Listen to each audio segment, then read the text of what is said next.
Hey there, welcome to the garage. My name is Buck, and across from me, I have Papa Buck, or Dad. Dad, say hi to the folks. Hi, everybody, and shout out to Squib as always. Yeah, yeah. So this isn't the first episode that we've recorded together. It will be the first one that's going to be published on YouTube. We recorded an episode for Patreon, and that's going to be an exclusive episode. It was pretty wild. It was. Yeah, this hopefully I won't alienate a ton of people, and I promise that I won't. Well, I can't promise. I will try not to alienate people, and I will try not to cuss too much. But Well, and I told that to Carson last episode, and he got away with one curse word. And granted, I think if there was nothing to bleep out over the course of our entire season, I feel like I'd be overpaying our editor. So one every now and again, just to make sure he gets his money, my money's worth. you know how I am when I get on my soapbox, so I'll try not. Yeah, I'll try not to yeah, do that, and I'd like to be that's invited fair. back at some point, and I got to live up to the the mold that Squib has cast He has brought a lot of hype. for those sitting across from the table from Buck. Yeah, well, and that's the other thing. He has set a pretty good standard of being a good co-host, and so uh, I think we're getting some good characters on the other side of the table, and some people I disagree with, which is a good thing. I don't want people that match all of Sure, my sure. opinions. Yeah, you want open debate and conversation, and that's the beauty of doing what you're doing and inviting other people of the gun world into your podcast. So, but I would kind of like to move on with one of your regular traditions, and that is what have you had going on in the last since the last episode came out there, Buck? I see a kind of rusty, pitted up canoe anchor sitting on the Oh, you table here. do not rusted. That is not rusted. Well, that makes me chuckle because it is a tradition. I received first couple of guns for 2024 that I have in my hands and actually over there on the couch. I'm holding a Bull Armory, that's BUL Armory, Israeli police trade-in pistol that I got off of Old Western Scrounger for like 280 bucks. And then you can tell the thing's been shot for just thousands and thousands of rounds. Actually, I think it was tied behind a Jeep and drug through the It desert. looks like it. Probably by the lanyard because the lanyard spot is ripped out. It's busted off. Yeah, And so something happened to it. It's not rusted. It is a little pitted on the slide, but I think I would keep it like that for character. If it was too nice, I wouldn't shoot it. that's true. That's true. And the lanyard hole, by the way, is literally just for privates and second lieutenants to not lose their firearm. So uh, you're neither. I think you'll be okay without a lanyard. Yeah, no, I think I will be too. And then the second gun is over there on the couch, and I got an old coach gun, a side by side, which I feel like if I never did, I know you would never do in the first place. I don't know. I really like that shotgun. Do In you fact, really? I really like it. It's very quick, very easily handling, very easy to handle. There's my English coming out. Yeah. Uh, Folks will know where I get it from. for sure. But you can the action's super smooth on it. You can close it one handed and just slap close it, and so it's really handy, neat little shotgun. And for what you're thinking, I think it's ideal. It's a really neat. The color case hardening on the receiver's gorgeous. It's got nice scroll work. It's got some 25 line per inch fine engraving on the wrist of the stock. Hmm. Yeah, I don't think you can go wrong with a gun like that. And I ordered it from their B grade shotgun lot, so I was expecting a toe to be chipped off, Way some worse. way Yeah, worse, yeah, definitely not beautiful checkering right. and Color color case case, yeah, hardening. color case Yeah, hardened. I Yeah. was expecting a lot worse, so I'm pretty happy with what I got, and just to be something to keep by the bedside, or just to tote around when you feel like being cool, Sure. which I like to do. Yeah. We just got find you a stagecoach. Oh yeah, to be a part of now. Right. And get you up on the seat and That it does complete my Western collection in a way because I have my 1892 clone in 357, and I also have my Pieta 1873 in 357, yes. and now I have my coach gun. Right. So, which can actually fire modern ammunition. So yeah, and you're in it can. business. Yes. Yeah, all Yep. three. We Yeah, don't have to go back to no cowboy making loads. paper round with black powder. Or the brass Right. holes, all Yeah. brass. Yeah. Which I do have a few of those though. Right. Yeah, Yeah. I'm sure Yeah. you do. They're pretty awesome. But moving into the episode, well, what about you, Dad? What have you got going on? Well, Papa Buck actually turned loose of something, and I sold a gun. Oh my. I had a younger gentleman. It's a successful cattle rancher in the area here, and he needed a truck gun. He's got calves hitting the ground, of course, because it was so cold, Yep. and the coyotes are moving. We're getting close to breeding season. Uh, the coyotes have been real active. They're everywhere. They are, and they're thick. So he wanted a truck gun, and I had not an old, but I had a Howa Mini Mauser 1500 and 22 250 with a synthetic stock that I have 22 250s coming out of my ears. Yeah. So it would have made him a good gun. I made him a good deal on it, and actually sold a gun. So we got a little gun money set off to the side in case we come across something special and can reinvest. Stuff like that, and this is kind of the mentality we have when we're purchasing and selling off firearms, is that we have a family collection that we pull into, and I like to think there's a generational theme, that caters to our preferences, and Without a doubt, and we're kind of yeah, going to touch on that in this episode oh yeah, with our topic. But definitely, it is a three generational family yes, collection, yep, and we each have our little niche. right, Um, we kind of talked yesterday about what guns that I have in my safe and in my vault that means something to you right. that would be important, and certainly not a Howa 1500 and 22 250 with a Synthetic synthetic stock. synthetic stock, Yeah. yeah, So it was an opportunity when we got it, yeah. and it helped somebody out. It's going to make them a good truck gun Mhm. and protect some baby calves, and win-win for everybody. I think that's a pretty good tie-in too. Today's episode, folks, is on 22 or just rimfire in general. Sure. Most of the time, that does pertain to 22 long rifle in modern ammunition, but The so 17 HMR is hot. yep, just about to bring that up. 17 Mach 2. You have the tried and true 22 Win Mag. Yep. You also have the new Winchester 22. Correct me if I'm wrong, but it's the 22 Magnum. It's not the 20. Not It's the like the 22 20. It's mag, like but the it's like 22 high. I can't say 22 high power either because that's a center fire cartridge, and people will really get on me. see, this is also why my education on like milling cartridges and family trees. It's like this is where the obsession came from because it's like, well, some people say, or I'd ask like, what cartridge is that gun in, and they'll say like, well, 6.5 mag. And I'm like, well, that could be 264 Win Mag. That could be 6.5 Remington Magnum. There's multiple options for bullet diameter, and that is the caliber. But I want to know the cartridge because if I know it's a 7, it could be however many. However, many. And I apologize. It's not a 22. It's the Winchester 17 Super Mag, Okay. which they just introduced a few years ago. Yeah.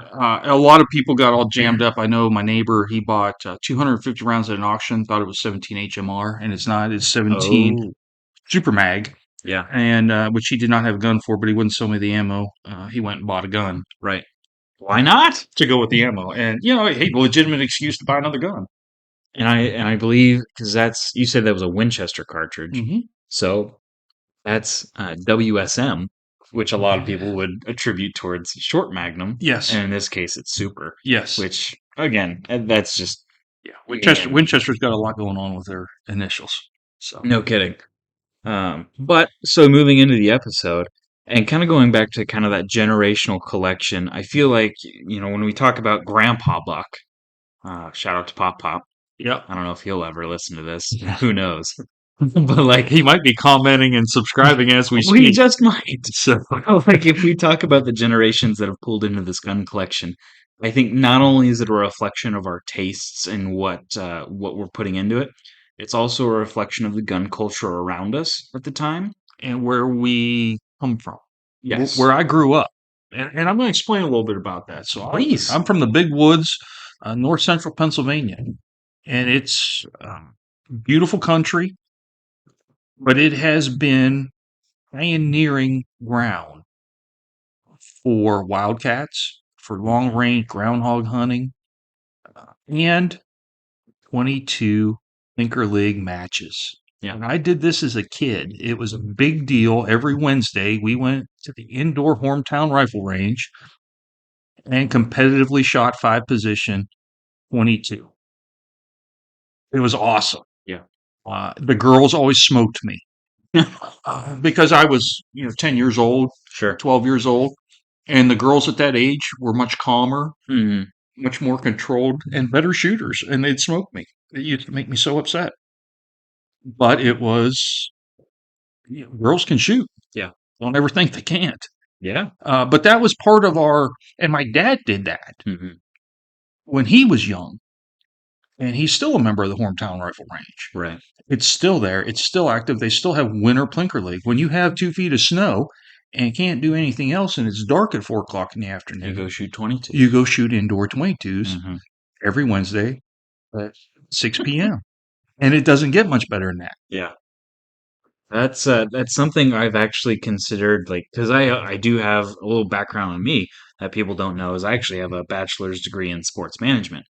And so part of the education I got there was setting up tournaments and athletic events.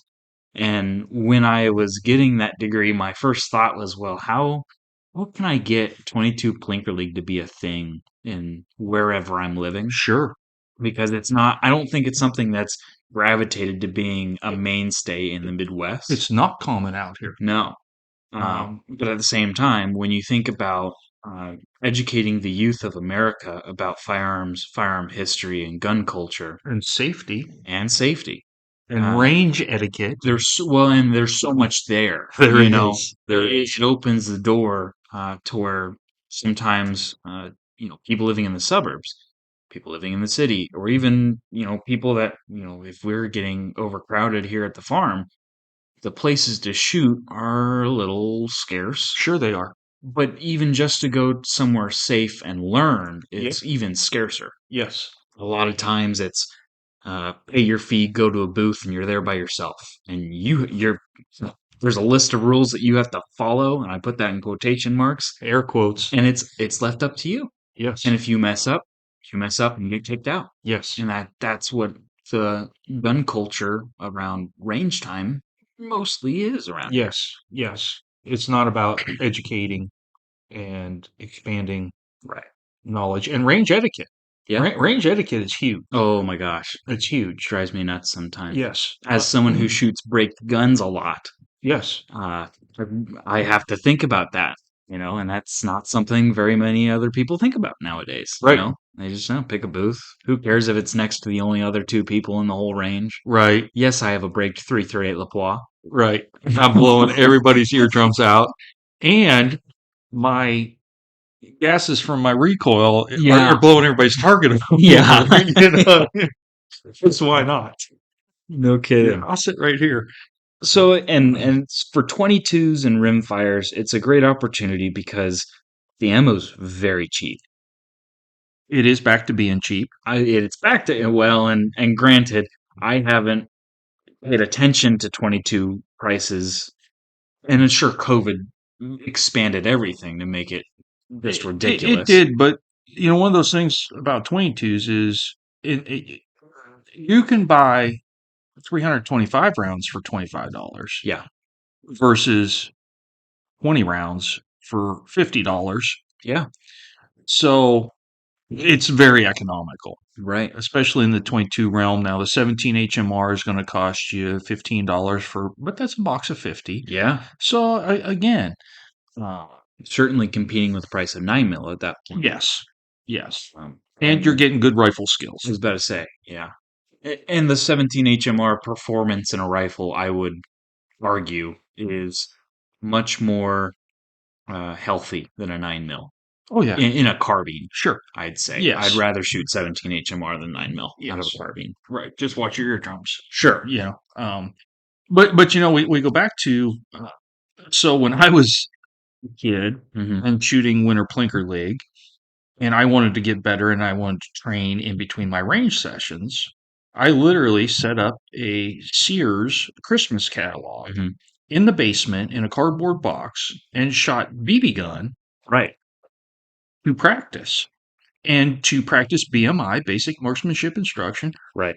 and sight picture, breathing, trigger squeeze. And I would pump, uh, I don't know, hundreds of rounds of BBs Right. through my little Crossman training for Plinker League. Yeah. And then I could go up to the magazine and fan the pages and all the BBs would drop out. I would gather them up and I could recycle them. Right. So, there's canonical shooting and then there's Hmm. flat cheap shooting. Right. But process is the same as practice. Practice is practice. Yeah. Yeah. And so adding to that, when I started wanting to grow as a shooter, and I started looking at, what guns do I have in the safe right now? Kind of did it backwards because, I purchased the 338 Lapois. I Yes. purchased the 300 Win Mag. I Yes. purchased my 223. And I had all these selections, and my goal originally was to have military cartridges because you want to talk about cost effectiveness, availability of ammo. You're going to load for the military and then sell the surplus to be sold Sure. to the commercial market. So that was my idea. And then I look back and I'm like, well, I don't have a 22. Like, as ridiculous as it is, it's like Right. I don't have a 22 that I can buy a brick of 500, which now I can find them. I think I bought one for $25, Sure. which Yep. $25, it takes a while for me to go through 500 It'll take you a rounds. long while It'll to take me shoot a long 500 while. rounds. Yeah.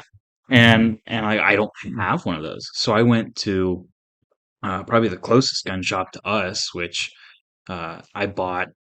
And actually, it was a short that blew up on my YouTube. It's got like 2,500 On views the Ruger on the 1022, Ruger 1022 greatest 22 in America. with a Mannlicher style stock basket weaving checkering. And Yes. Gorgeous, gorgeous rifle. yeah, you didn't want me to buy it. Well, and here again, I have a Ruger 1022 Mannlicher, which is You do. the full length wooden stock out to the Yes. end of the barrel. For those listening, and mine is the Laminate laminate. stainless steel. Yes, Yeah. laminate stainless, and that rifle I've had for a very long time is extremely accurate. Hmm. And a lot of time Mannlichers aren't because the barrel Right. can be making contact with that full length Different wood stock in pressures. Yeah. different places, but both of ours are extremely accurate. Yeah. And the 1022, the Ruger 1022 is honestly is the perfect first gun for everybody Yeah. or anybody. And they're easily, you can find them. They're not super expensive. I think you can still buy a brand new one in the box for around $260, $270. And it's going to be birch wood stock. Sure. Nothing fancy. Nothing fancy, No. but You don't need it to be. but you don't need it to be. But back in the day, they were $150 Right. brand new in the box. Yeah. And I think between you and I think we have maybe four Yeah. 1022s. Great rifles. But I also want to talk about bolt action rifles. And I did want to bring that up because when you have younger ones, maybe the thought is, I don't want to put a semi-automatic firearm in the hands of someone who might not be as educated Sure. to understand how to properly use it. Right. And so in that case, bolt action 22s, and honestly, I think bolt action in anything that is often semi-automatic, I'm starting to find really cool because like 300 blackout. You're starting to mature, so Well, yeah, you're it's like starting to get on my bandwagon. You're starting to sound like your old dad. I had a 300 blackout AR. I never shot it, and I still have the ammo that you actually loaded for me for Christmas. And it's like, well, that'd be cool in a bolt gun. And so now I'm looking at 300 blackout bolt guns. And then it's, people are taking the 6 arc and the 6.5 Grendel, which are two cartridges that were purpose built for the AR-15. But people are throwing them in bolt guns, Well, the Grendel's a phenomenal round, and the 6 millimeter arc is too which phenomenal. So potato, put them in a ball, yeah, in a bolt gun. potato tomato because 6 millimeter, 6.5 Grendel or 6.5, same case Yep. genetics. Yep. So I think the arc it might be a little bit more efficient, but still, that Grendel's It pretty is. sick. It is. Uh, but bolt action 22s. What do you have to say about it? So, one for trigger control and discipline, they're hard to beat. And again, I'm a little old school because I didn't buy a 1022 for a long time because I thought there's no way a semi-automatic is as accurate Mm-hmm. as a Savage Anschutz or a straight West German Anschutz Mm-hmm. from the day. Um, and I was wrong. I was wrong. But my Plinker Lig gun was a Savage Anschutz, bought used off of a gun shop rack. And we shot pretty high power scopes. Well, for the day, for indoor Yeah, 25 yard, it was a probably 10 or 12 power, fixed power scope, fine crosshairs, pretty close. Yeah. So Yeah, for, you're for close distance. yes, Yeah. yeah. But, you are trying to shoot 10x, Yeah. which is the diameter of your 22 caliber bullet. Right. So, One ragged hole. yeah, and it was 5 shots, 5 positions. So each round was 25 rounds. Yeah. And you shot it twice. So that was 50 rounds every Wednesday. So even that box of 500 lasted you And 10 10, trips. 10 visits. Yeah. Yep. Yeah. That's So, season. yeah. Yeah. But I love bolt action 22s. I'm probably a much bigger fan of a magazine fed Mm-hmm. bolt action than a single shot Yeah. because, again, it's about trigger control. It's about basic marksmanship, tight picture, breathing, trigger control. And the magazine, you're only putting another round in the chamber when you're ready to put another round in the Right. chamber, whether you're feeding it with your fingers or it's coming Mm-hmm. out of the magazine.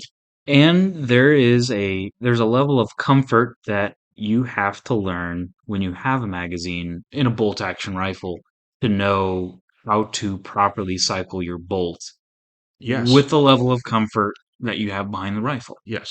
Yep. You got to learn the system. Yep. Now, I mentioned the Savage Anschutz. I also have Browning A Bolt in 22 and 22 mag. Both of those are phenomenal rifles. Yeah. You cannot get those anymore. Those were rare finds. Hmm. It's a rare gun. You can get Browning semi-autos and you can get Browning lever action 22s. Do they have a rifle in They do 22? they do have a Yeah. pump in 22, and Henry has a 22 pump now, which is a really nice rifle. Yeah. By the way, that Henry's doing some shout out to Henry because man, they are building some You're doing something right. nice 22s, Yeah. and they're popular. Yeah. That lever action 22 is so popular. We happen to have an Evil Roy version, Hmm. a big cowboy shooter, Yeah. Evil Roy, and really smooth, really nice American made firearm. Right. So hats off to Henry, man. Keep doing what you're doing. And they introduced that gallery gun, which is the pump, and Yeah. you actually picked that up for me. Yeah. And the first time I thought, oh, this thing's gonna feel like a gallery gun. It's gonna feel like it's a pound and a half, and you kind of can see. No, that's like a It's well built. that's like a six It's pound pump 22. You yeah. know you got something in your hands with an octagon barrel. It's gorgeous. Which, when you think pump 22s, I think there were a lot of different models. Sure, When in your day and age, in the late 90s, mid 90s, a lot of pump 80s. 80s, yeah, we'll say that, where, it was a flimsy wood forend for the pump. With a lot of slop in it. A lot of stuff.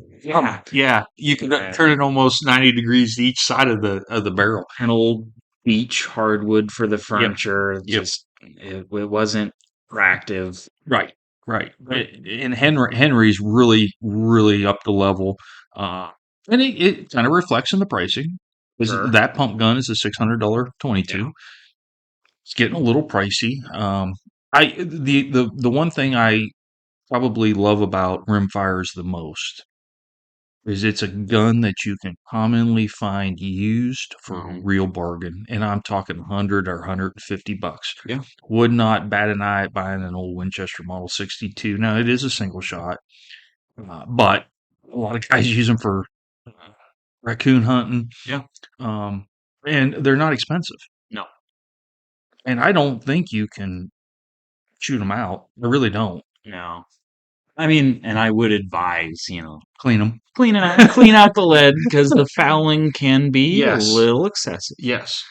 with, especially depending on the ammo you're putting through it. Sure. Some are worse than others, Some but some burn some dirty powders, yeah. and your powder fouling will get really bad Mm. in some rimfires.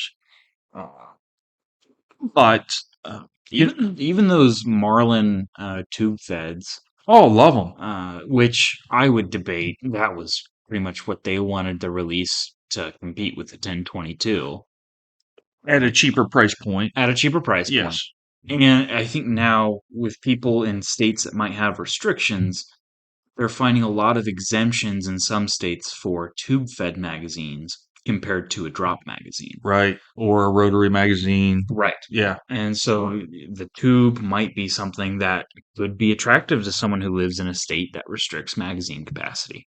Right. Well, and the Browning semi-auto is a tube magazine. Yep. It's just loaded from the butt side. So weird. I just wanted to say butt Yeah, on the I can't podcast. censor it either. I didn't cut. It's not a curse word, but I guess I gotta leave it in. But you're right, and that is one of the weirdest mechanisms I've ever seen for loading a firearm. It's actually pretty awesome, and it comes all the way back from the Spencer carbine rifle Yes, yeah. that also loaded from the buttstock. Did you know that Spencer carbine rifle is also inspiration for a potential Mosin loading system with 7.62 by 54R?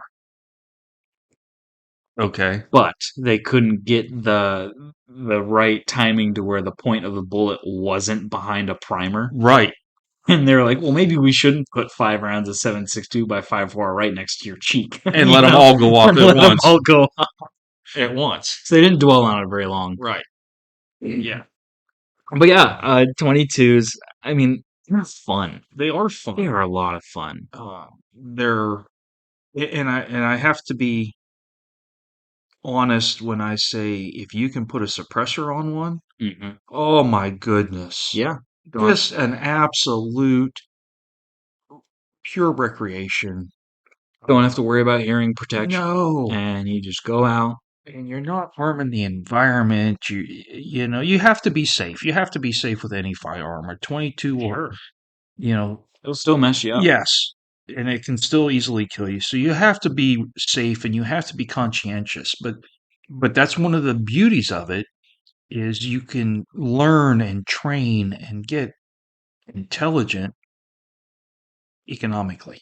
And a lot of manufacturers now are building 22 long rifle platforms based off of the bigger action that they offer in centerfire cartridges, which I think is a genius move It is. because if you're a younger fella who wants to shoot frogs out by the pond with a 22 and get frog legs And watch them fly. and watch them fly, get Well, your 22 long rifle.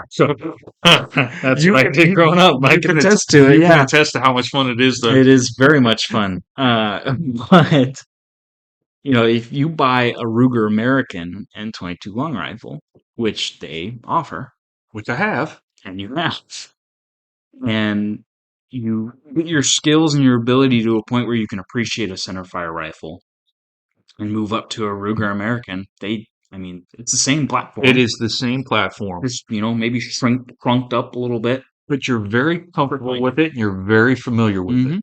How it It's the same feels, how system. it shoots, how it handles, how the magazine works, how the bolt works. You're much more comfortable with it. And when I got into wanting to experience shooting and become a better shooter rather than just collecting, uh, I definitely, like I said, I did it backwards. I wanted the 300 Win Mag to shoot 1,000 yards, but I hadn't even focused on putting sub MOA groups at 100 Right. So with anything lower than a 300 Win Mag. right. Because you went from 0 to 100. Yeah. And even though your old man was like, hey, slow it down there and let's start at 15 mile an hour and get good at 25 yards. Well, I don't know about that. I think the 100 is about the starting. It is, but again, with a 22, if you can cloverleaf a 5-shot group at 25 yards, guess what? That translates to cloverleaf and centerfire at 100 yards. Yeah. That's how that translates. That's a great way to put it. And so I did it backwards. So if people were to ask me today if I had to redo it, granted, I don't think I would have. I definitely would have bought the guns that I bought without a doubt. without a doubt. But when you look at how fast I went through the 300 Win Mag into load development, finding a load, and just burning through the next 100 rounds, I would say, well, let's hold on there and get something a little more economical, one.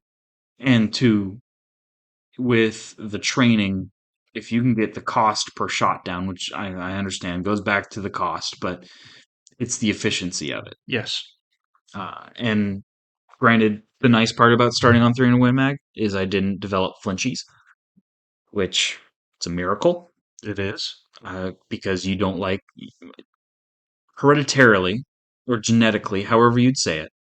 Familiar. I don't know. I don't know how it happened because you don't. You're not the biggest fan of larger bore cartridges. I am the biggest recoil pansy that you There will you ever go. meet. And I So freely admit it. okay. And my dad, your papa, Yeah. is a small caliber fanatic. Yes. And I full heartedly bid onto that.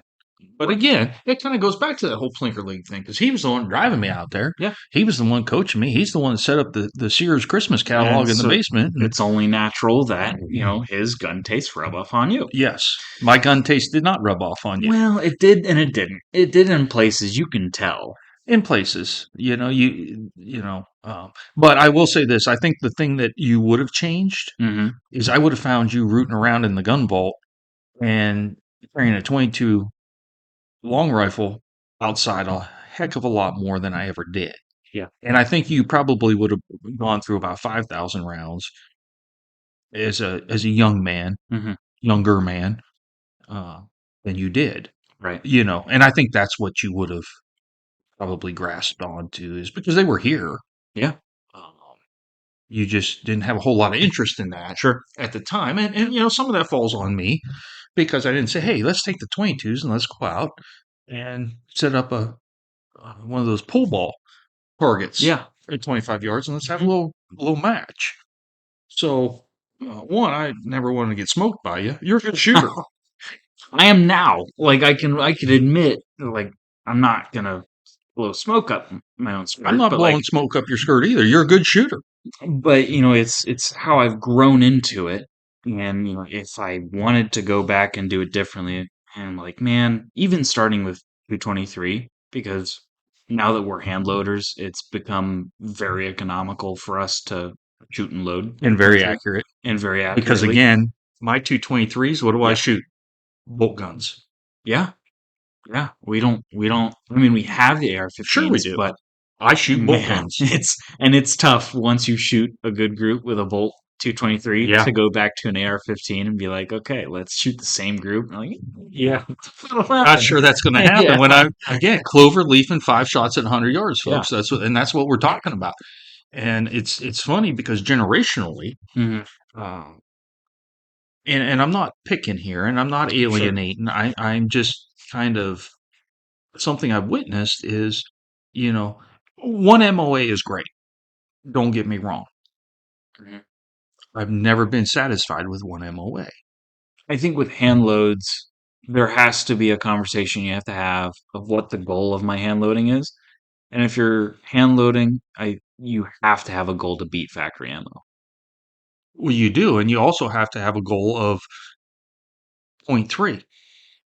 Well, So, and and again, and I'm not right. trying to get us No, sidetracked you're here because we are no, talking it's about okay. rimfire, but again, it goes back to the marksmanship skills. Yeah.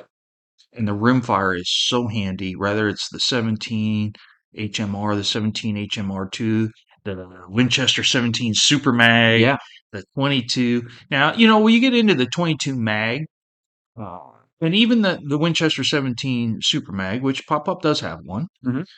In fact, I think we were on vacation and we found that gun used and bought it at the feed mill I don't know that. from Hillbilly Land, and I left it with them. Yeah. And that's when they first came out, and they were hard to Right. find ammo for. And now you can get the ammo real easily, and it's about the same price as a 17 HMR. Yeah. And it's probably very similar performance. I haven't looked at the ballistics enough. It may be 100 feet per second faster, but for squirrel hunting, oh my. I feel like that's the jump from 22 to 22 mag that you make is when you're shooting 22 mag, you feel like you almost have a bit more purpose behind what you're doing. I agree, and they cost more. Yeah, So they are a little more purpose driven right. to where it may be varmint control or hunting aspect Yeah. for a little bit of range extension. Cost cost per round drives so much of that, and I learned that the hard way because I speak about the extreme in my spread of cartridges. I have my 338 Lapua and I have my 22 long rifle, and I learned very quickly when I got the Lapua up and running, got my glass on it, got my ammo, and it was an expensive rig.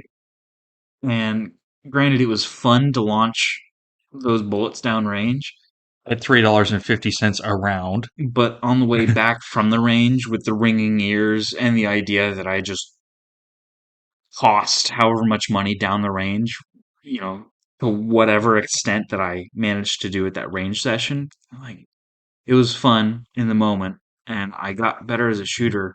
But what was the cost for me to become a better shooter? $200 worth of ammunition. Yeah, And that would have been 10,000 rounds at 22. yeah. 10,000 rounds. And you throw Yeah, you throw a 3 to 9, or I have a 4 to 12 on my 10.2. I figured that out. You don't know why. That's awesome. I think that's That's such a big I think that's magnification. perfect. I Yeah, think that's perfect. 4x for the small Yep. range. Yep. Yeah, And if you're in the squirrel woods, you can dial it right down to 4 or 5 power, 6 power. yeah. And if you're shooting against the old man in a pool cue or a pull ball target fun match Hmm. at 50, you can dial it right up to 12 and put one in the Be there. yep, one in the hole, put one in the hole. And my 338 Lacroix has a Crimson Trace 6 to 24 by 56 with a 34 millimeter tube. That's a big scope. And you don't care about the weight at that point. I don't. Well, the gun by Right. itself is That and whatever. that's what right. Yeah, It's 18 pounds. So what's 4 more pounds? I'm not hiking through Wyoming backcountry. I'm fine. You're gonna bring that up, aren't you? But you know, A little salty about that one, folks. He's brought that up on the podcast about how he knows a guy that carried a heavy varmint weight rifle. I did too. Yeah, I toted a heavy barreled yeah, Savage for whitetail hunting in Wyoming. yeah. I was So looking for a pawn shop after day one. yeah, but back to the point, 3 to 9 at 50 yards, even 100, 150 yards, where you're really getting whatever 22 long rifle really has to offer ballistically. Like that's 150, maybe Oh, 200. yeah, And no, even then, yeah, that's, yeah. I mean, you're, 125 yards for yeah, 22 long rifle. Now, 22 mag will get you out, 170. sure. But in the 17 HMR will get you, you know, almost 200. Yeah. But 22 long rifle is 100 yard. And I certainly wouldn't attempt to varmint control at 100 yards with No, one. no. I do not recommend that at all. Yeah, That's not humane and not what we're about. right. So, like I said, the 22 long rifle for a fun match at 25 or 50 yards all day long, and Little and make dueling it tree. fun. That's make it fun. How much has America as a society forgot about just having fun? At the range. Yeah. Yeah, With your 22. yeah, and your kid. Yeah, you're dead. Take your kid. Yeah. And if you don't have a kid, take your old man. Well, Because and, your old and, man, yeah. he still love that. Well, and it's also, it's the connection part too, because come in one day and say, hey, grab the pair of 22s and let's go shoot squirrels or rabbits, Yeah. and you walk through the woods and you talk Yep. and you hunt. Yep. And that's the 22 long rifle. It's been a part of that culture for Ever. since its inception. Yep. That's been a part of what that cartridge has really been used for. Yep. Uh, and 17 HMR. I mean, throw them all in there Sure. because Yeah. We just spoils the happened to rabbits. talk about the 22 because, Yeah, I mean, it's, it's America's Rimfire. yep. It's not a no Yeah. competition Right. at that point. Right. If you have to shoot muskrats off your pond dike, then the 17 HMR or the 22 mag is, or the Winchester Super Mag. Yeah. Those are the way to go. But that ultimate, educational, fun learning is the 22 long rifle. And there's so many firearms available in it. Every style, single shots, break open, tip ups, bolt actions, semi-automatic, lever guns, and revolvers. Hmm. Because I don't think we'd be doing it justice if we did not throw out The the Heritage Heritage Rough Rider. Rough Rider revolver. Come on. So it, Black Friday special, $100 yeah, every year. was it $100 or was it $70? $100, sometimes 109, but generally $100. Taxes, whatever. You know, so every Black Friday, Yeah, whether it's at Academy or uh, Murdoch's. That's Murdoch's. what it was. Yep. Yeah, Um, we have quite a few of those. we do because for $100 and they shoot. Yeah. And again, let's talk about some revolver training, Hmm. revolver safety, Right. and you can put it in a holster and carry it around like a cowboy Yeah. How cool is that? for $100. Yeah. Yeah. For And your then kid. send the coupon in for another 25 or $29 and get the Yeah. 22 mag revolver or cylinder for it. Yep.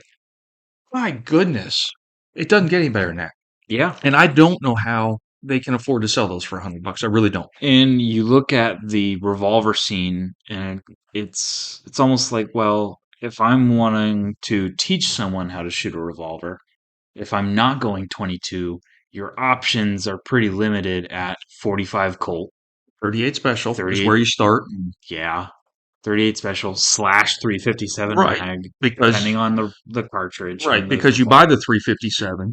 so you can, You teach the person to shoot with yeah, 38s, but then for home defense you put the 357 hollow points in it right. because they're going to pull the trigger one time and they'll never want to shoot a 357 mag again after Oh, shooting come 38 on, it's specials. not that bad. I'm talking about who that's directed Oh, toward. sure. Okay. Yeah. You don't take your girlfriend slash wife slash fiance or whatever, or your first time date out to the range and say, "Oh, here's the 44 mag or the 454 Casol. Oh, Pull the yeah. trigger on this. You'll love shooting Yeah. because they'll never go again." And that was the point of the revolvers at the time, was to be in the sense of I'm a big bullet meant to knock something down. It was in a period where smokeless powder came in and midway through and revolutionized the world, but cowboy technology didn't really revolutionize as quickly. Right. And so it was 45 long Colt, Yep. 357 mag, 44 mag, Yep. which I think 44 mag came out in the 1900s, but whatever, we'll throw it in Right. there.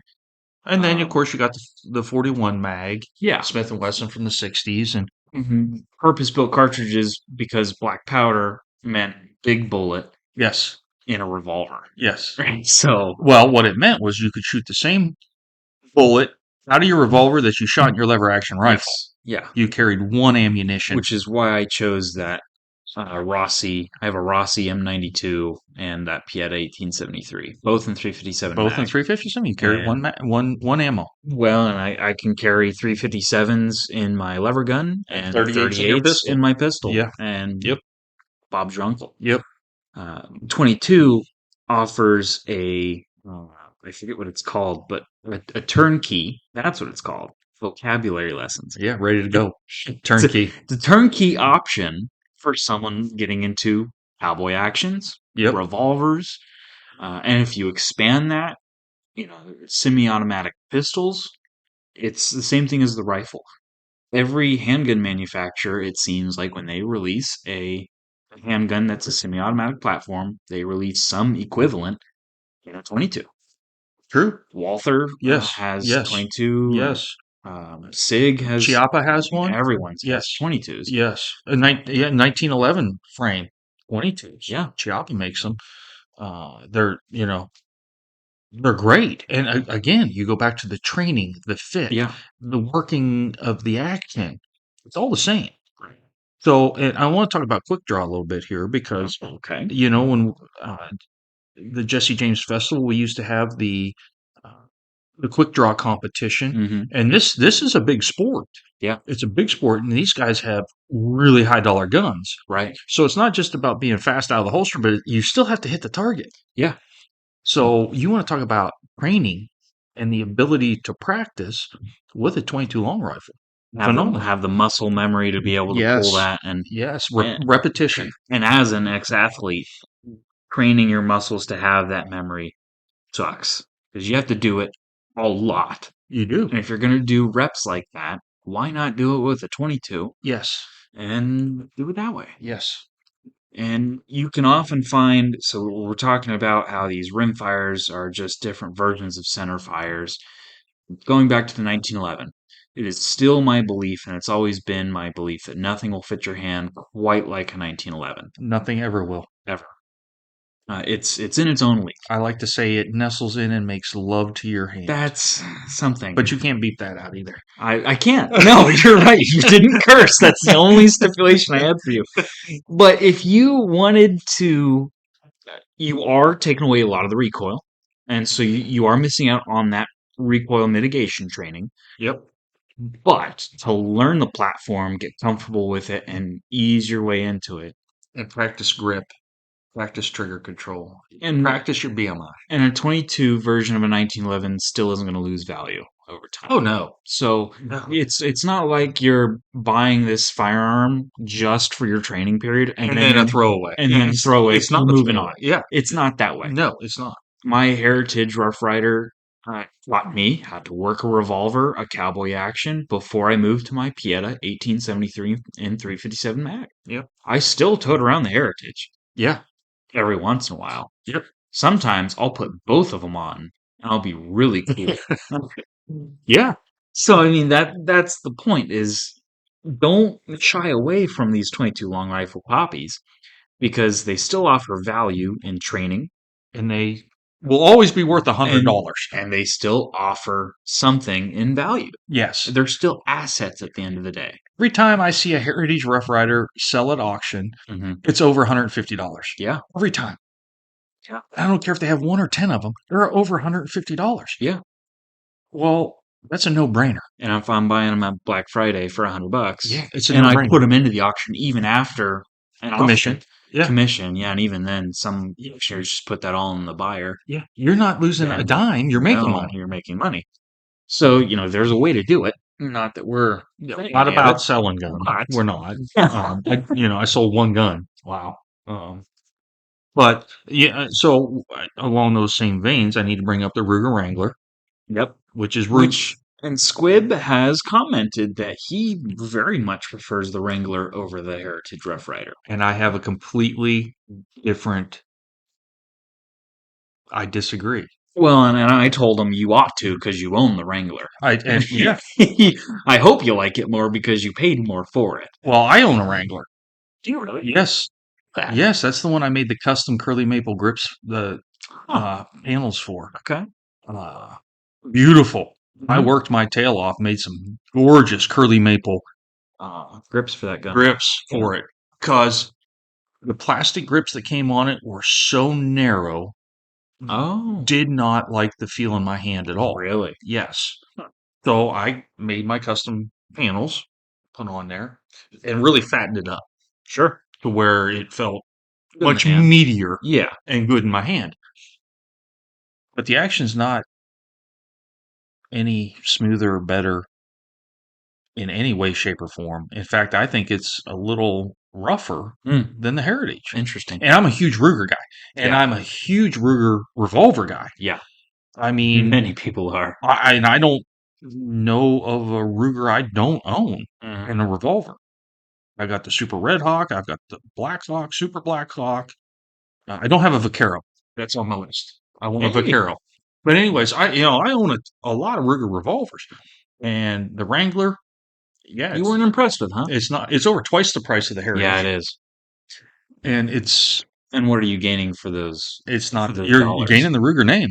Yeah. Because I'm here to tell you mine, and mine might be a fluke. I don't know, but it's certainly not any smoother, if as smooth as a Heritage Rough Rider. Having handled the Wrangler and having owned a Rough Rider, I can say that I prefer the finish on the Wrangler, True. but how much should that jack up the price of a 22 revolver? Should it double it? You know, should it? I don't know. And I will say Heritage does a great job in their grips and having Yes. multiple options Yes. in what you get. Yep. And the wooden grips that are on my Heritage are like American flag themed. Right. They're absolutely wonderful. Right. Feels great. Yep. So And that's the first thing I did when I bought my Wrangler was make new panels for new panels. it. So there is something to say. And all that to say the comfort of the firearm is also important. And 22s are no exception, obviously. Right. Right. Because again, and I hate to be on my soapbox and I hate to keep bringing it up, but it all goes back to your basic marksmanship training. Yeah. And so it has to be comfortable Yeah. and it has to fit you because that all plays a huge part in how you shoot it. And I know we're late in the episode, but I'll even throw it in for those experienced shooters that are listening. If you ever fall into a slump, which happens to All of us. everyone, Yep. all of us, and if you want to find your way out, whatever you're shooting, go back to a 22 and it will expose you. It will. You will figure out Do what you, the heck is wrong. do you have a ton of trigger push? Are you flinching? Are you flinching? Do Are you you have pulling? or do you have a ton of push? Yeah. Are you literally pushing everything down? Get a 22 firearm that you know shoots lights out. For us, it's our 1022s. I know what I expect out of my firearm, and if I'm in a slump, like target will tell me What you're doing. what I'm doing. Yep. And there's so much less to think about in no recoil of a 22. There's not very much consequence in shooting a 22. And so if I'm flinching, You'll know I right will off the know bat.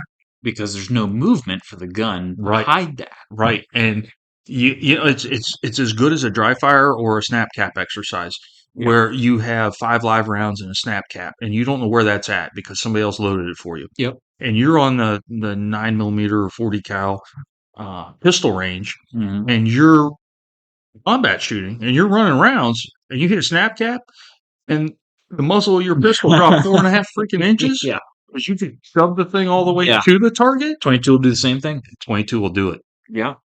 And it, like you said, it will show you where your issues are and allow you to correct them. And, you know, if you've been shooting a 300 Weatherby Magnum and you're not shooting well, pick up a 22 long rifle and see how bad you're really flinching. Yeah. And you might surprise yourself because the flinchies are a real deal.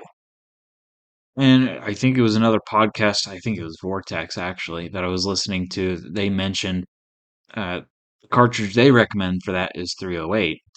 But I would debate that if you're shooting a lot of PRS or if you're shooting 6.5 Creedmoor a lot, I'll throw that cartridge in there. And if you move back to a 308 to assess what you're doing wrong, I'm not sure what you're going to find there Right. if it's the shooter's issue. Right. Because you're increasing your recoil. Well, and even I'd put them, depending on the platform, I'd put them on the same level. Sure. Same case, pretty much. Yeah, but a lot of times that 308, you know, you're shooting a little heavier. You're shooting a 20 or 25 grain heavier bullet, so your recoil is going to be heavier, and you're not going to necessarily fine tune and see every issue that you're having, Right. and because so much of it is so much more than breathing, sight picture, and trigger control. Yeah. You have all those, but you know that goes back to okay, I picked up a different firearm. Am I shoving an extra half inch of my finger in the trigger to where I'm actually pulling?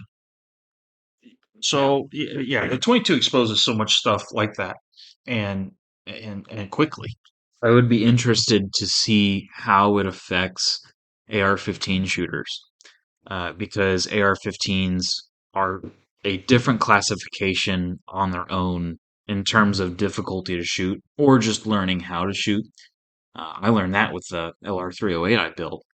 It's I can shoot a Bolt 308 really nice. I can make really pretty groups, but you put yourself behind an LR308, they're tougher to shoot.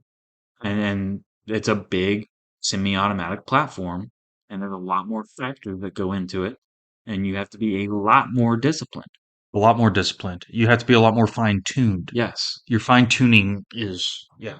And so and this is all thoughts that are just coming up during the podcast, but the thought is get maybe an AR-22 to learn shooting, or a Ruger 10/22. You might as well, because it's semi-automatic. It'll teach you, and that will. Granted, I think some of that's in the recoil, but trigger press, breathing, um, Yes. all of that is amplified when you're shooting AR-15, AR-10 style Yes. form. Yep. So M1, M14. yeah, Yep. see what you're doing. Go do a 22. Yep. Why not? Great idea. And like we said, they're fun. And anytime you see a squirrel, rabbit within 50 yards, just there you go. Have your mama make you some squirrel pot pie. Yeah. Again, I came from hillbilly land in Pennsylvania, and squirrel pot pie was the one time my mama allowed me to skip school. Oh my God. I never got that treat when No, you didn't, but you never liked to shoot 22. My mom would literally allow me to skip school if I would bring home Oh, 4 or 5 squirrels so she could make squirrel pot pie. well, Yeah. And I didn't grow up poor, folks. It just it was just something they did. it's something we did. But I didn't grow up rich, but I didn't grow up poor either. yeah. We didn't have to eat squirrel. But on that note, I think we beat the horse enough. So I think we'll cut her off. Buck, But I want to thank you very much for of having the old man sit in with you. course. And Squib, I hope I didn't throw any shade your way about the Ruger Wrangler or anything else. We love you, man, and it's going to be a hard mold to live up to the precedents you set. So we think about you all the time, buddy. Yeah. And for everyone else listening, I appreciate you tuning in to Buck's Garage Podcast. We're on Instagram. We're on Spotify. For you Spotify listeners, we're on YouTube, fun fact. And we're also on Patreon. All of that you can find in the description. And we'll see you on the next Garage episode. Thanks, everyone.